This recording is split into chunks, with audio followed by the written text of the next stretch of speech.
What's up, y'all? Welcome back to the Zay Moolah Sports Podcast. I'm your host, Isaiah, and tonight, I said it tonight, we got a little special late night edition for y'all as I decided to uh give y'all my predictions and picks for tomorrow's top 25 games in college football. And man, what a slate of games do we have, y'all. And I cannot wait to get into my picks. But first, before I get into my picks, I just want to say once again, thank y'all so much from the bottom of my heart. I really appreciate all the support, man. As I always say, we're gonna what y'all, we're gonna keep going and going and going, and we're gonna keep growing and growing and growing in Jesus' name. But without further ado, let's go ahead and get into this. So, y'all, as we can see, we got the number one Georgia Bulldogs versus number 20 Kentucky Wildcats. And you're looking at a Georgia team, though, that has looked very flawed, very, very flawed. I mean, Auburn had them on the upset alert last week. But Brock Bowers, I mean, that's why he's the best tight end in the nation, right? He made an incredible play at the end of the game to pretty much win the game for Georgia. And I still think though Georgia has a lot of things they need to figure out, especially defensively. I feel like defensively they are getting off to really slow starts. I mean, I don't know if y'all watched the game last week or not, but Auburn that first half was really just running the ball down Georgia's throat, and that really concerned me because the last couple of years, Georgia has had a really, really, really vaunted defense, but so far they haven't looked like the same defense that they've been the previous 2 years. Now, on the other side, you're looking at the Kentucky Wildcats, and man, what a start for Kentucky. Another 5-0 start for them. This is their second 5-0 start in the last 3 years. And man, what a game for them, though. They just absolutely bullied and dominated Florida at the line of scrimmage. I mean, they ran for over 300 yards. Florida could not get anything going. Graham Mertz had a horrible game. And you're looking at a Kentucky team that is very physical, man. They can run the ball. They really cannot throw it right. I don't trust Devin Leary. I don't trust him that much, but I love the way Kentucky plays. They're very physical. They have a pretty good defense, man. They can really, really run the ball. When you can really run the ball and control the clock, that gives you an advantage. So who's my pick for this game? Y'all, listen, I really, really, really want to take Kentucky. But I think at the end of the day, Georgia is going to be able to make a couple of more plays that Kentucky just won't be able to make. And I think really having Brock Bowers, right? Brock Bowers is the number one tight end in the country. And I think he will be able to make some plays for Georgia. And I think he'll probably get them a win again like he did last week. I think Brock Bowers will be the MVP of the game and he'll get the win. So give me the Georgia Bulldogs to win that game. Next up, we got the Michigan Wolverines going to Minnesota to play the Minnesota Golden Gophers. In Michigan, man, I don't really know how I feel about Michigan, right? I mean, they're off to a pretty solid start, but you look at their schedule, they really haven't played anybody yet. So I don't really know how to assess this team properly yet because they really haven't played anyone yet. And so because of that, I think this would be a decent test going to Minnesota at night. As y'all see, it's going to be a 7:30 kickoff. And Minnesota can be a difficult place to play at times, especially at night. This is a big game for Minnesota, though. Big game for Minnesota and PJ Fleck. If they are able to get this win, this would, man, I mean, what a win this would be for them. Because you look at Minnesota, ever since that 2019 when they won 11 games, the last couple of years, they've been solid, but they have not been that same team they won in 2019. So this will kind of be a statement win to put them back on the map. But unfortunately, I think Blake Corum is just too much, man. I think he's one of the best running backs in the entire nation. I think he's just going to be way too much for Minnesota's defense. So in the end, I'm not going to lie. By halftime, this game could kind of be maybe 13 to 16, right? That's kind of what I'm feeling at halftime. But I think in that second half, that's when Michigan will just totally dominate this game. So think first half is going to be close, but second half, Michigan dominates. So give me the Michigan Wolverines to win that game. Next up, oh my goodness, y'all, we got the Red River Showdown. The Texas Longhorns versus the Oklahoma Sooners. And man, I think Texas is back, y'all. I really think Texas football is back, baby. I think Texas is one of the national championship contenders. If you ask me today, I think Texas is the best team in college football, but that's just my opinion. Man, I mean, Texas has looked so great. Last week, they were able to get that run game going with Jonathan Brooks. He had over 200 rushing yards. I mean, what a performance from him. Obviously, they got Quinn Ewers at quarterback. They got Adonai Mitchell at receiver. They got also Xavier Worthy at receiver. I mean, they have the playmakers. Their defense finally looks pretty good. Obviously, everyone knows they had that huge win against Alabama. And last week, they had a huge win against Texas. So, they had that huge win against Kansas. I'm really, really high on Texas, man. I think this is their year. Now, let's talk about Oklahoma a little bit. Oklahoma has, Dillon Gabriel. And Oklahoma, they've looked okay, right? They looked okay. I didn't like how they played against Cincinnati. I'm not going to lie. I really didn't like how they played against Cincinnati. But they came back last week, did their thing, dominated against Iowa State, as they should. Iowa State's not a very good football team, so they took care of business. But, yeah, like I said, man, I just think Texas, this is their year. I think Texas is a legit championship contender. And last year, Texas beat them 49-0. I don't think it's going to be this bad. But I do think Texas will win by 3 touchdowns, man. I just think Texas is too much for Oklahoma. Like I said, y'all, I think Texas, this is their year to really, really, really make some noise in college football. Next up, we got this is the big noon kickoff game, y'all. Number 4, Ohio State versus the Maryland Terrapins. And you look at Ohio State, and their offense is not as explosive as it once was, y'all. It's not as explosive as it once was. I'm concerned with Ohio State. I really am. Now, they still got, obviously, the number 1 receiver in the country, Marvin Harrison Jr., and they got his sidekick, Emeka Egbuka. But when you don't have that number 1 quarterback the way they've had it the last couple of years, when you had, may he rest in peace, Dwayne Haskins, and then you had the Justin Fields, and then you had the C.J. Stroud, when you don't have that guy at quarterback, man, it really limits what your team can do. And because of that, this is going to be, y'all, and I might be a fool, but I think Tua's brother goes in there, and I think he pulls off a big, big upset. Give me Maryland, give me Mike Locksley to upset the Ohio State Buckeyes in Columbus. So I'm taking Maryland to win this game. Maryland has been very, very great defensively. They have one of the best defenses in the Big Ten. Offensively, I think they're averaging about 38 points a game. They got the great playmakers, man. Like I said, Tua's younger brother at quarterback, he is throwing that thing around.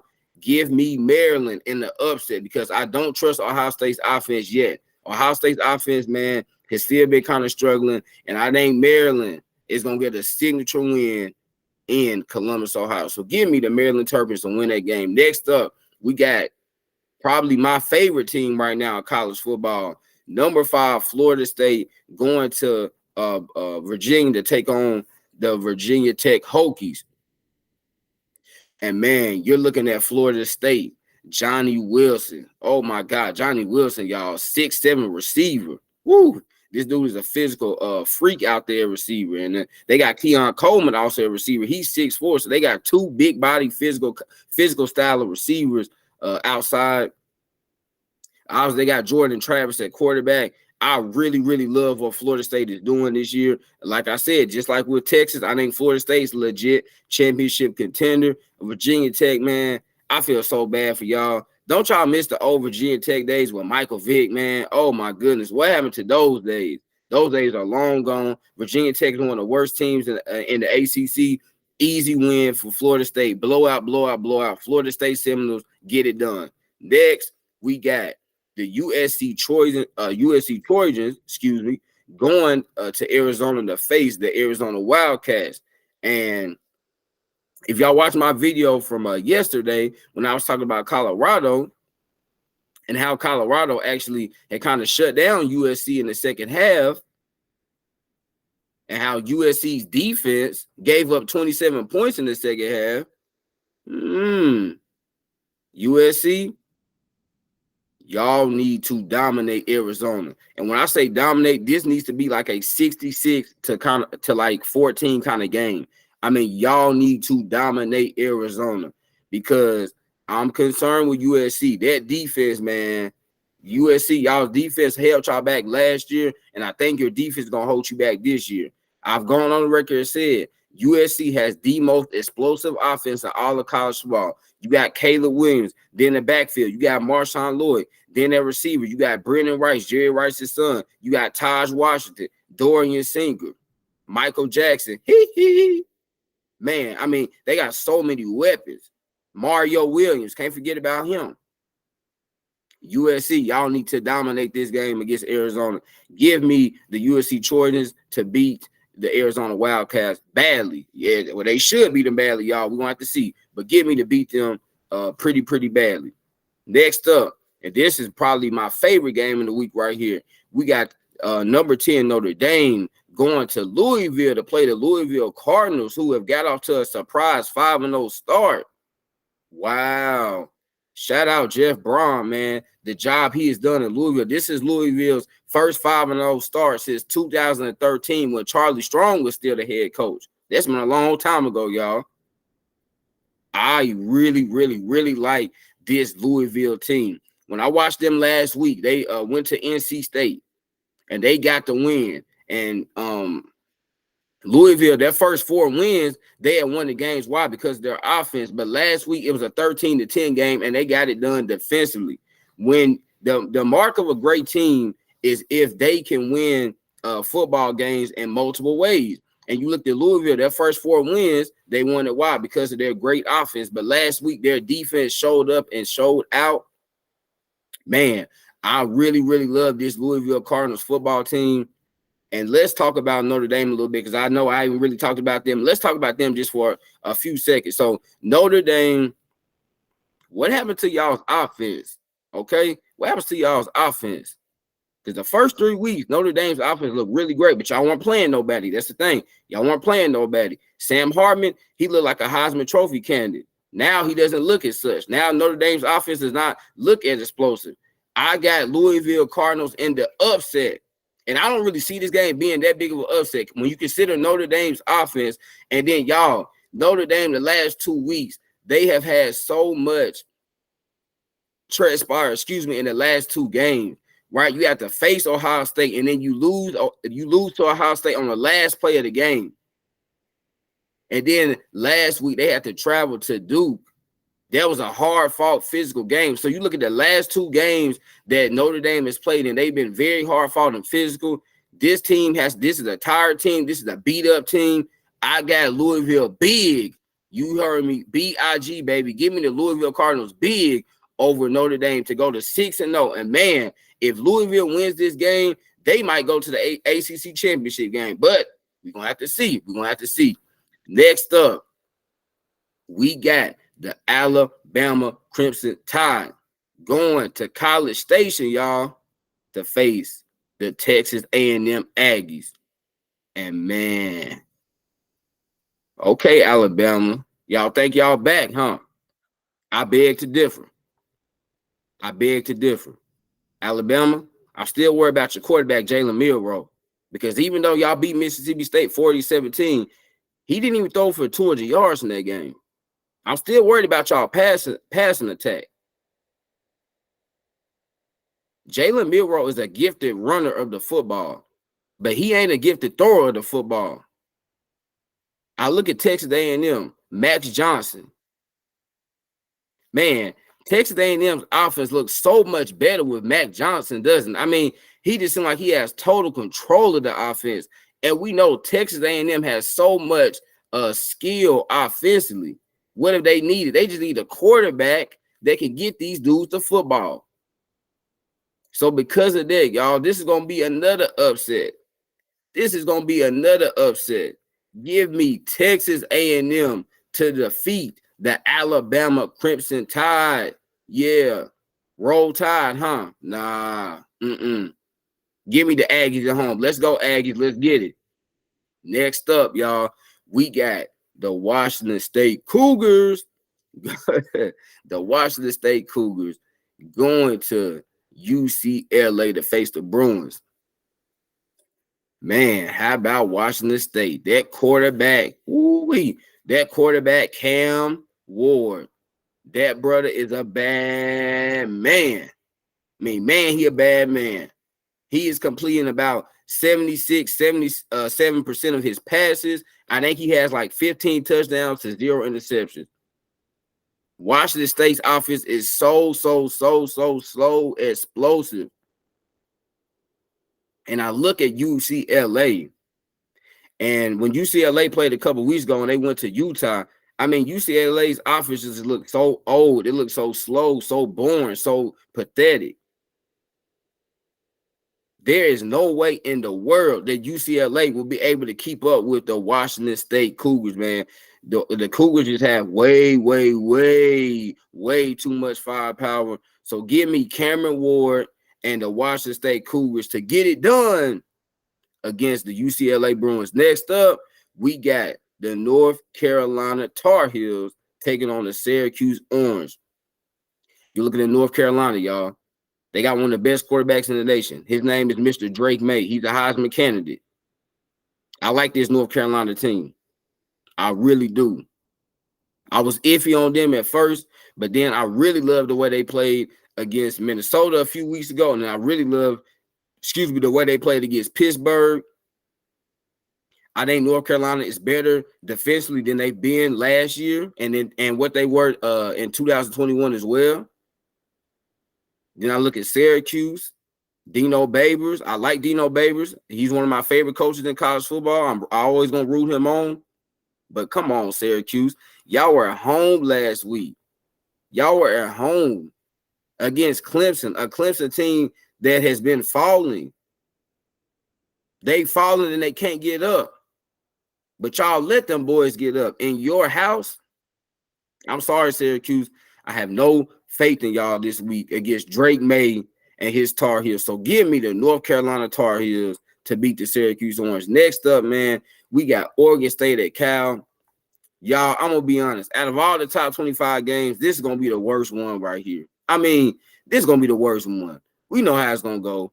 Cal is one of the worst teams in the Pac-12. I think they're probably one of the worst teams in all of college football. Whereas Oregon State's coming off a big win last week against Utah, where they just dominated, man. They just dominated Utah. And it's very rare because Utah is one of the best teams, I think, in the country when it comes to control of the game, when it comes to physicality, dominating both of the lines of scrimmage. But they could not do it last week. And Oregon State really dominated them on both sides of the football, particularly in the trenches, like I stated. So give me Oregon. We ain't even going to, you know what? Oregon State next. Next, we got Ole Miss versus Arkansas. And man, what a game from Ole Miss's quarterback Jackson Dart last week. Is he threw for over 330 pass yards and had 4 tubs, y'all. Y'all heard me, 4 tubs. 1, 2, 3, 4. Woo-wee. Ole Miss, man, put up 55 points against LSU.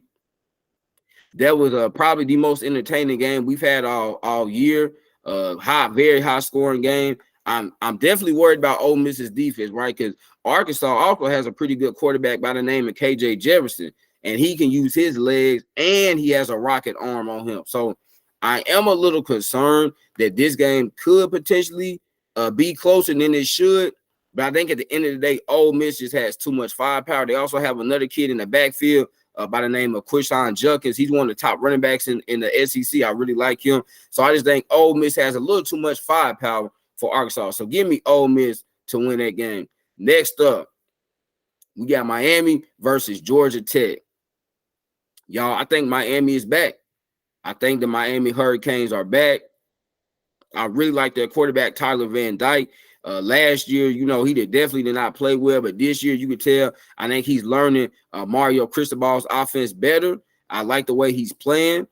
He's being way more accurate. That was his problem last year. He just had so many balls last year that were very inaccurate, but this year he's being extremely accurate. So I really like what Miami has going on. And then Georgia Tech, I mean, it ain't much to talk about. It's Georgia Tech. Listen, Georgia Tech, y'all a great school, man, when it comes to educational purposes. But when it comes to football, man, y'all ain't worth a quarter. So give me the Miami Hurricanes to win this game in dominating fashion. Next up, we have, a surprise team. The Missouri Tigers 5-0 taking on the LSU Tigers 3-2. Who would have thought coming into the season that Missouri would start out 5-0?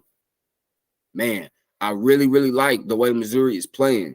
particularly offensively, man. That quarterback Brady Cook, this dude has thrown an interception. Like he's gone 348 straight passes without throwing an interception, y'all. I mean, that is incredible.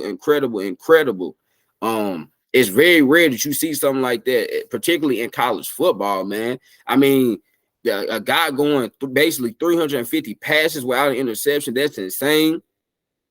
Missouri's going to be playing at home. That crowd is going to be rocking. I cannot wait to watch this game. I cannot wait because I know that crowd is going to be rocking because nobody expected Missouri to be 5-0. I think this is their first 5-0 start, just like Louisville since 2013. So it's kind of crazy. Deja vu, huh? But I like what Missouri has on. And then, I like what Missouri has going on. Now look at LSU, man. What in the world happened to LSU's defense? This was a defense last year that was pretty solid. Actually, some would say pretty good. But oh my gosh, man. I mean, look at Arkansas. I think Arkansas had like over 450 of total yards to offense. And then last week, y'all gave up 55 points. Jackson Dart had over 350 pass yards, and he had 4 touchdowns. Yo, what's going on? What is going on? LSU, this is not good for y'all. A lot of people thought y'all were a national championship contender. Bruh, y'all not even a contender in the SEC West. You're not even a contender in the SEC West. Think about that. And a lot of people thought y'all were going to be a national championship contender. No, get out of here with that. Give me the other Tigers, the Missouri Tigers at home, upset to move to 6-0. And then the last game of the week for the top 25 games, we got Fresno State going to Wyoming. Fresno State, a lot of people don't know this. Let me throw a stat out for y'all, man. Fresno State is on a 14-game winning streak. That is the second longest winning streak in college football behind, guess who? The Georgia Bulldogs. Fresno State, man. They lost their quarterback last year, Jake Haener, to the draft. They brought in a quarterback from UCF, man, and he's out there balling. Once again, Fresno State has the playmakers, like I said about a lot of these teams, right? Fresno State has the playmakers. They have a lot of speed. Whereas you look at Wyoming, Wyoming's a different style of team, right? Wyoming's going to try to wear you out with the run game. They're going to try to control the clock. Because Wyoming just, they don't have the skill position the way Fresno State does. With that being said,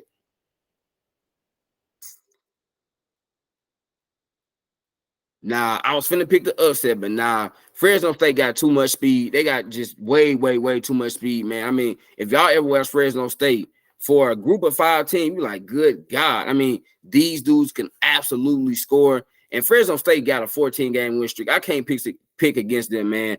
Make it 15 straight in a row for Fresno State. And, yeah, y'all, Fresno State's going to get it done.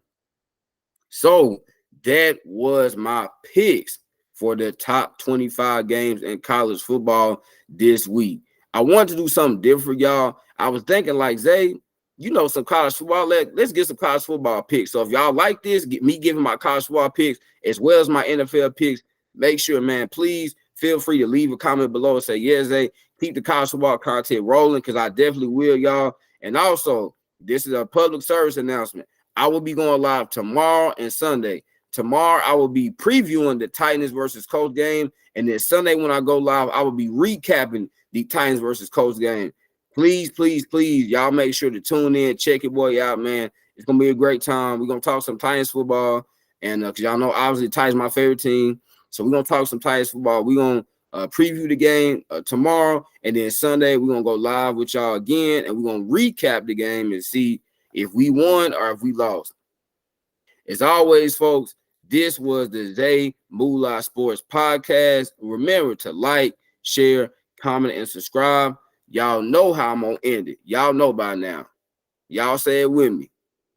I love y'all. God bless. Peace.